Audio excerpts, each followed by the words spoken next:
All right, so in this section, we are going to take a look at piecewise linear functions.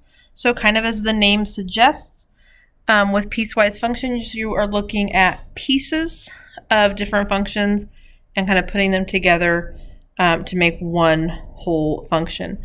Now, keeping in mind that with a function, you cannot have any domain value, so any x value, since most of our functions are defined in terms of x, that has more than one range value associated with it, which would be the y values. And we'll kind of get to that a little bit more when we do our second example. So I will say this first one here is not necessarily a piecewise function as it's defined, but it could be. And that's why it kind of gets included within this section. So you may recall from previous years that an absolute value graph is kind of a V-shaped graph, so to speak. So what I look at, so there's ways you can plug numbers in and make an XY table, do all that kind of stuff. But what I look at is I kind of relate this back to what we've been doing with our parabolas and graphing our quadratics. So we look here, and the number with the x and then the number here on the outside that's being added kind of go together to give you the vertex, that point of the V. Now if you remember, when we take stuff from what's grouped inside with the x's, we do the opposite. So this would be a -1. And then we get to take the 2 as we see it. So it'll be -1, 2 for our vertex. So I'm going to go ahead and graph that. -1, 2. I almost went down in the negative direction there. And then how do we make the rest of it? So again, if you want to, you can say, well, I'm going to plug in, what do I get with when I plug in 0? Or what do I get when I plug in 1? And then you could, I mean, a V and a U both kind of have an axis of symmetry. If you wanted to just reflect points, you could. What I kind of look at then as well is then I look at what is in front of my absolute value. So in this case, it's a -1. And I take that and think about that kind of like slope. I say kind of like slope because here I can, so if we think of slope being rise over run, so we go down 1 over 1, down 1 over 1. The reason I say it's kind of like slope is I don't want to continue to go that way because then I just have that linear equation. So it's kind of like slope because then I can also go down 1 over in the other direction.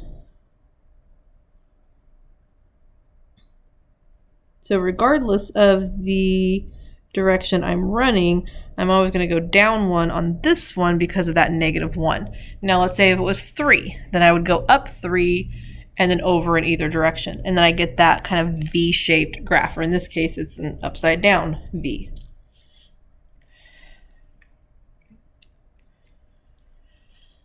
So now we'll actually kind of get into the piecewise.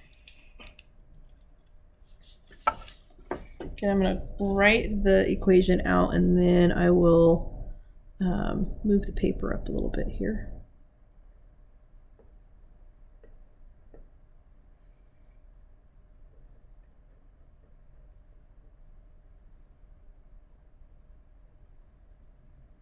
It's a horrible bracket. And I made it worse by trying to fix it.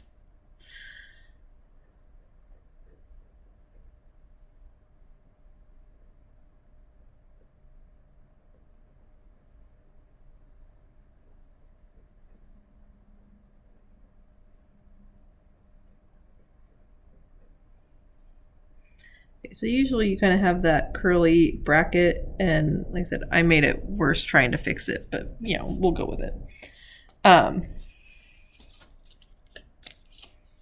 Put my graph here.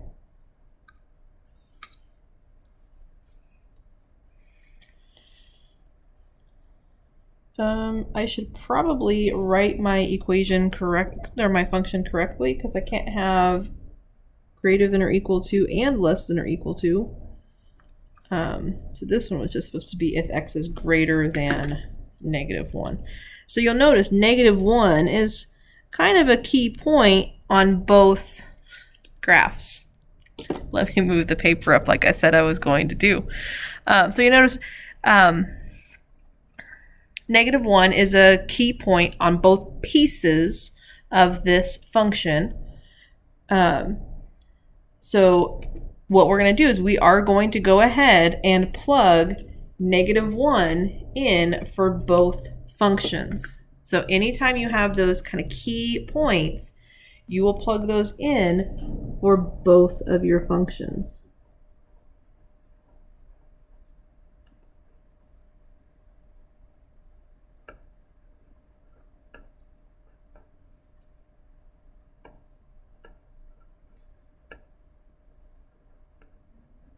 Now, sometimes you get out the same value and that's not a problem. But sometimes I might plug in a -1 in that top one and it's going to give me one value, and then I plug in a -1 in the other one and it's going to give me a different value. And again, I can't have the same x value in a function going to two separate y values. So we have to do something on our graph to show which one we're actually looking at. So we still plug both of the points in, but I'm going to use an open circle when x is just greater than -1, and I'll use a closed circle for the x is less than or equal to -1, because this way I show what it should be and I can show then what it is. So we're looking at being greater than -1, so at -0.9999999. So you don't just want to go to the next number and say, okay, well, I'm just going to go to 0 then. I still need to see what would happen at -1, because directly after that, it needs to kind of fall in line. So when x is -1, the absolute value of -1 is 1, plus 1 is 2. So -1 goes to 2 on this one. That's where I'm going to put my open circle. Now, if you want to make a table for these, you can. I'm just going to kind of plug points in and talk through it. So 0, we know at some point we've got to kind of get a V shape to this graph. So 0, we've got absolute value of 0 is 0, plus 1 is 1. So at 0, we're at 1. When we get to 1, absolute value of 1 is 1, plus 1 is 2. There we go with our V shape. 2, absolute value of 2 is 2, plus 1 is 3. So this part of my graph is going to look like that, kind of a check mark almost. So I'm going to switch and graph the other part in a different color just so you can kind of see the two different parts. So then on my next one, again, I'm going to plug -1 in. Now, sometimes, and a lot of times in the problems that our book gives, sometimes it may be the exact same point here, in which case then I just go ahead and fill that in with a closed circle and move on. But in this case, we'll see what we get here in just a moment. Sorry about that, I had to pause because my mother was calling. I had to see what she wanted.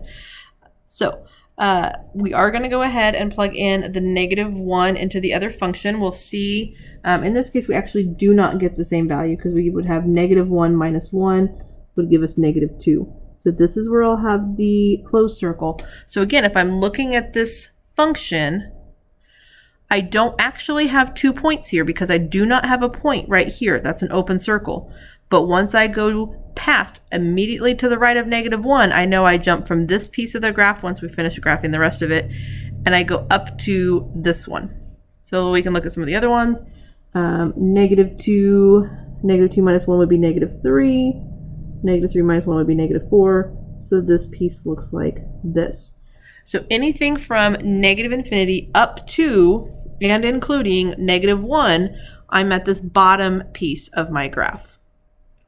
But then as soon as my x jumps above -1, we jump up here and take our values from that piece. So we can still have kind of a disconnected graph, but it's still a graph of a function. All right, so while I was taking the phone call, I went ahead and took advantage and wrote down this example, this last example here. So if we assume that the post office charges 80 cents per ounce or fraction of an ounce, because they're not going to say, well, it's only a half an ounce, so I'm only going to charge you 40 cents then. You pretty much pay, you're going to always pay some increment of 80 cents the way this one's going to mail a letter to Europe. So we want to graph all the ordered pairs with X being ounces and C being cost. For the interval 0 to 4. Now you may notice that we have parentheses here because you can't ever really mail something that is exactly 0. It would have, I mean, once you put even just a piece of paper or an envelope or something to it, you get a little bit of a weight. I mean, it's a fraction, but you get a little bit of weight. So you'll notice that we don't actually include 0 and we go up to 4 on this one. So just so we can kind of, I can figure out how I need to scale this out a little bit. 4 ounces at 80 cents would be 320 cents or $3.20. So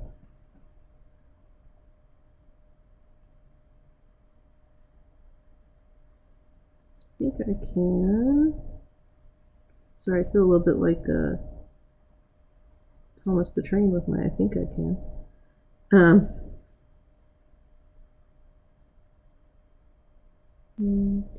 Nope. Gotta go down a little bit further here.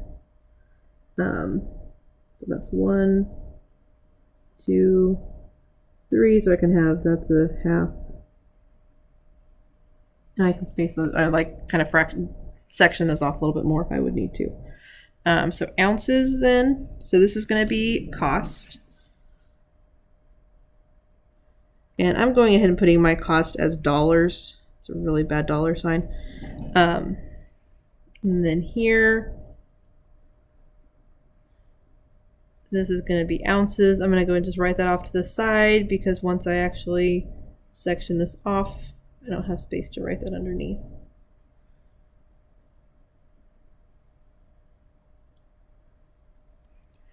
Okay, so this is a graph of something that we call a step function, but you'll kind of see it's still like pieces of things, and I think that's why they kind of put it together in this section.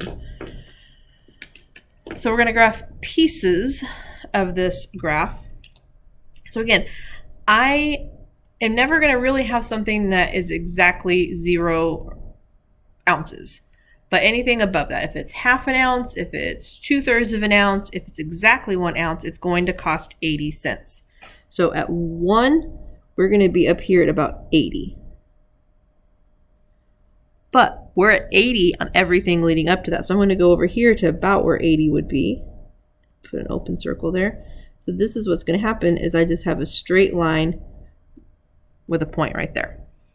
Now, once I go past 1.1 or 1.03 or something like that, then it's going to jump up another 80 cents. So I'm going to be up at $1.60 all the way up until 2 ounces. So it's an open circle here. It's just kind of hard to see that, and a closed one here. So again, anything here, but if I'm looking at which one am I at on the 1, I go to where it's the closed circle. So anytime we get past 2, then it's going to jump up to 240, up until 3, close my circle, and then this will be 320, up to 4. So I kind of estimated where those were going to be on my scale, but I think that you get the idea.